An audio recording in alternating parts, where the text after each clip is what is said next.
اعوذ باللہ من الشیطان الرجیم، بسم اللہ الرحمن الرحیم۔ اس مغفرت کی دعا کو ہر بچے کو اپنے والدین کے لیے پڑھنا چاہیے۔ یہ والدین کے لیے مغفرت کی دعا ہے۔ یہ دعا ابراہیم علیہ السلام نے پڑھی تھی اور سورہ ابراہیم میں یہ دعا درج ہے۔ اس ویڈیو میں ہم جانیں گے کہ یہ دعا ہمیں کب پڑھنا ہے، کیسے پڑھنا ہے اور اس دعا کو پڑھنے کی فضیلت کیا ہے۔ بسم اللہ الرحمن الرحیم۔ ربنا اغفر لی ولوالدی وللمؤمنین یوم یقوم الحساب۔ ربنا اغفر لی ولوالدی وللمؤمنین یوم یقوم الحساب۔ اس دعا کے معنی ہے: اے ہمارے رب، مجھے بخش دے، میرے ماں باپ کو بخش دے اور تمام مومنین کو بخش دے اس دن جب حساب قائم ہوگا۔ یعنی یہ دعا خود اپنی مغفرت کے لیے، والدین کی مغفرت کے لیے اور پوری امت کی مغفرت کے لیے ہمیں پڑھنا چاہیے۔ بالخصوص یہ دعا والدین کی مغفرت کے لیے بہت پڑھی جاتی ہے۔ اس دعا کو ہمیں کب پڑھنا چاہیے؟ اس دعا کو ہمیں والدین کی مغفرت کے لیے پڑھنا چاہیے جب کبھی ہم ان کی قبروں پر جائیں یا جب کبھی ہم قبرستان جائیں، فاتحہ پڑھنے جائیں۔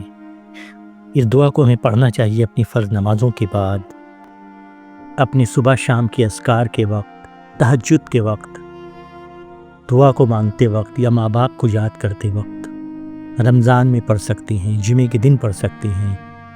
اس دعا کو خوب پڑھنا چاہیے۔ اس سے ہماری اپنی بھی مغفرت ہوتی ہے، والدین کی مغفرت ہوتی ہے اور اس کے علاوہ امت کی بھی مغفرت کے لیے اس دعا کو پڑھا جاتا ہے۔ اس دعا کو ہم جتنی بار چاہیں پڑھ سکتے ہیں، کوئی تعداد متعین نہیں ہے۔ یہ دعا ماں باپ کے لیے صدقہ جاریہ بن جاتی ہے۔ اس دعا کی بڑی فضیلت ہے۔ یہ دعا اپنی مغفرت، والدین کی مغفرت، پوری امت مسلمہ کی مغفرت کا ذریعہ بنتی ہے۔ اس دعا میں قیامت کے دن کا حوالہ ہے، جو کہ سب سے مشکل گھڑی ہوگی ہر انسان کے لیے۔ جب بندہ اپنے والدین کے لیے دعا کرتا ہے تو اللہ اس کے درجات بلند کرتا ہے، والدین کی قبروں کو روشن کرتا ہے۔ اس دعا کو پڑھنے سے دل نرم ہوتا ہے، آخرت کی فکر پیدا ہوتی ہے اور گناہوں کی معافی کی امید مضبوط ہوتی ہے۔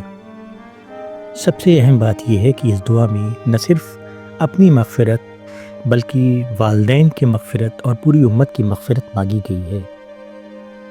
جب بندہ دوسروں کے لیے دعا کرتا ہے تو فرشتے اس کے لیے بھی دعا کرتے ہیں۔ اپنے ماں باپ کے لیے اس دعا کو بہت پڑھا کریں، ماں باپ کی مغفرت کے لیے اس دعا کو بہت پڑھا کریں۔ ماں باپ کی مغفرت کے ساتھ ساتھ اس دعا میں آپ کی مغفرت بھی چھپی ہوئی ہے۔ اللہ ہم سب کی مغفرت فرمائے، آمین۔ السلام علیکم ورحمۃ اللہ وبرکاتہ۔